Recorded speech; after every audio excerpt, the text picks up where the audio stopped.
بەخێراتنی ئێوە کە دەستخۆشیتان لێ یەکەم بۆ ئەم دیدار و ئەم فیستیڤاڵە کە لێرە ئامادەکراوە. ئێمە وەک کتێبخانەی قەرەداغی بۆ یەکەم جارە بەشداری بکەین. من و هەم وەکو نووسەرێک و وەک وەرگەڕ و ئامادەکارێک 80 بەرهەمی خۆمم هەیە.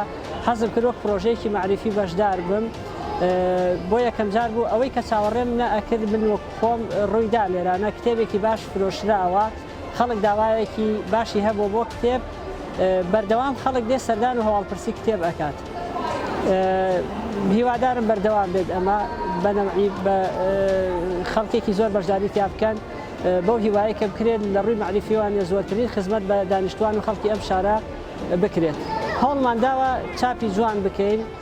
یەکێکە لەو شتانەی کە سەرنجی خەڵک ڕائەکێشێ بریتێ لە جۆری چاپی نوێ بە کتێبی بەرگڕەق و تەجلیل، هەروەها ڕەنگاوڕەنگ. ئەوە ئێمە لە بەرنامەمان بوو و کارمان لەسەر کردو بەرهەمێکمان دەرچووە